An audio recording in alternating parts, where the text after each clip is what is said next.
Okay, so welcome to another deep dive. Yeah. Today we're going to be looking at procrastination, Okay. but through a pretty interesting lens, I think you'll agree. Yeah.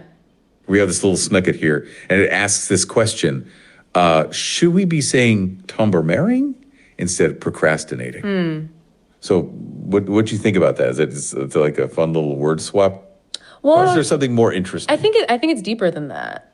I think Oh, okay. it gets at like something about how we think about things, the words we use, and linguistic framing. Right, yeah. That the words we use can shape how we think and even what we do. Yeah. So like you think about the word procrastination, it's got all this like baggage, Totally, yeah. Like if you're procrastinating, you're lazy, you're irresponsible. All right, it's a bad thing. It's a Oh, our listeners got something to share. Let's hear it. Yeah, hi, it's David. Yeah, I was just proposing this new word, which it doesn't exist in English, which is tomorrowing. I mean, why we have to use procrastination or procrastinating when you can have a real nice word just saying tomorrowing?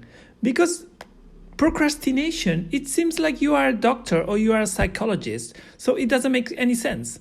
And apart from that, it seems that everybody nowadays is procrastinating. I mean, such a nice and this word is just so snob, which I don't really like. Hi, David. Thanks for chiming in. Yeah, that's a fascinating point. Okay, let's unpack this. What's interesting here is, So you're saying tomorrowing feels more approachable? right, it avoids the negative connotations of procrastination. Yeah, because procrastination, it does have that like negative baggage. It does. It implies something clinical or overly judgmental. Right. It's almost like, And framing really matters. but is summering just like sugarcoating it though? Well, that's the key question. At the end of the day, you're still putting something off. Exactly. But does reframing it change how we approach it? Like, does calling it tomorrowing actually change anything? So what does this all mean? Yeah. Well, there's some research suggesting positive framing can help. Oh, okay. If you Well, Yeah, well, the thing is that we have other words really nice, like postponement, We have this word, so we can use this word. We don't have to use a psychologist's word just such as procrastination, which means that you need, a degree to talk to somebody, So, I don't know, just to leave it for tomorrow. I will leave it for tomorrow. There is no problem. I mean, we don't have to pathologize everything and all the cases in the world, you know what I mean? I hear you, David. You're saying we don't need fancy words. Yeah, like why overcomplicate things with jargon? Exactly. Why pathologize something so common? So should we just stick to simple terms like postponement? That raises an important question about word choice. I think it's a valid point. It's about finding the right balance. Okay, I like that. The language we use affects our perspective. Right, it makes it feel less overwhelming. Yeah, but we don't want to fall into a trap. But what's stopping me from postponing everything, though? Well, that's where the future self comes in. I was just about to say, We all have this idea of our future self, right? yes, And it's almost like a different person. future me can handle it. We think they'll have more. Hey, yeah, what's up? Yeah, you know what? The real problem is that there are too many psychologists around. You know what I mean? So it seems that we have to talk their language.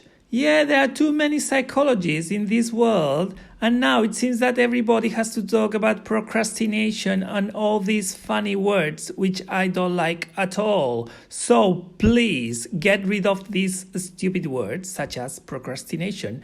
And the conjugation, I mean, is so stupid. I procrastinate, you procrastinate, he procrastinates. I mean, it's so complicated. Just leave it simple. Just postpone, just leave it for tomorrow. There is no need to procrastinate, whatever. Oh, so tiring.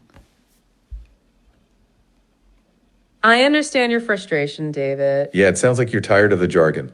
You're saying it feels like we're forced to use it? Right, like we're all speaking a different language. What's interesting here is the power of language. How so?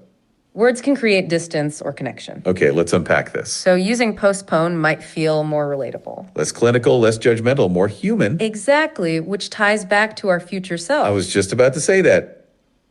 How do we make decisions that benefit them? Even if that future self doesn't exist yet. And here's where it gets really interesting. Because even postponing can be problematic, though. Exactly. What if we postpone everything? How do we connect with that future self? At the end of the day, it is the same person. Oh, yeah. Go on. I'm sorry to say that postponing everything is fantastic. I mean, there is no problem in postponing things for tomorrow. There is no problem at all. You don't need to take a pill or whatever psychologists say if you are procrastinating things. It seems that if you are procrastinating, you have to take a pill because you are ill, you are mad. So stop using this word. Okay, David, I hear you. You're saying it's fine to postpone That there's nothing wrong with leaving things for later. and that we shouldn't pathologize it, What's fascinating is the implication there. that we're over medicalizing everyday behavior. It's like, are we turning normal things into illnesses? But what if we're avoiding something important, though? Exactly. It comes down to ownership. Right. We have to take ownership of our actions. And that includes our tomorrowing. Right. But how do we do that? Well, that's where finding the balance comes in. Okay, David, I hear you. So you're saying postponing isn't always bad? It sounds like you see real value in it. Like sometimes it's totally fine to put things off? I think it highlights a cultural bias we have. Okay, let's unpack this a little bit. Okay, so how can tomorrowing be useful? It can break down overwhelming tasks. Smaller Oh, back to our listener. Well, What's up? the thing is that in this world of immediateness, I mean, it is okay to postpone. I mean, relax, take life easy. I mean, you don't need to do it everything today. I mean, you can leave it for tomorrow. We have plenty of days. So don't worry about things. Just relax and take your time. Yeah, David, I think a lot of people feel that way. Right, that we're pressured to do everything right now. So tomoing becomes a form of self-care almost. Taking a breath amidst the chaos. Okay. That's an interesting way to look at it. And it highlights that tension we were talking about. Between productivity and well-being. Exactly. Are we taking time or just avoiding? So when is it okay to tomorrow? When it helps us recharge and refocus. So not out of avoidance, but intention. It's about understanding why we postpone. What strategies can we use to be more effective? Yeah, and what can we do to stop it? Oh, yeah, let's hear it. Oh, again with the effectiveness. I mean, you don't have to be so effective.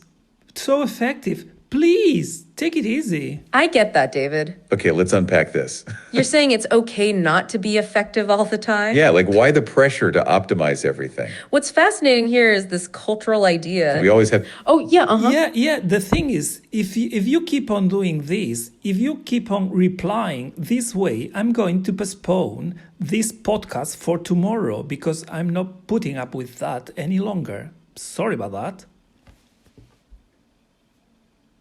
Okay, I hear you, David. you're threatening to tomorrow us. You're advocating for inefficiency. Okay, I like that. So is it okay to not optimize everything? Right, like we're machines or something.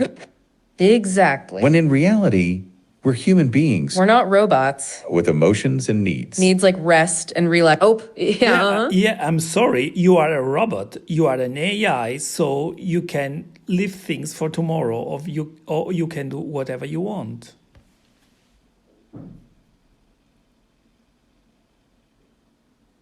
I appreciate the sentiment, David. Right, but we're just exploring the topic. So what if we decided to tomorrow something What if we embraced the tomorrowing? without all the associated guilt? So what if we just said, I'm going to postpone this? With zero intention of being effective. Then tyroing is just tyroing Right, you're kind of just vibing with the task. instead of you're picking off boxes What if effectiveness meant taking care of ourselves, and listening to our bodies right? and minds. And saying, I need a break Or I'll do this tomorrow. without any guilt attached to it. Now, this guides us back to something we said before. Oh, yeah. Yeah, you are talking my language now. You are talking my language. Thank you.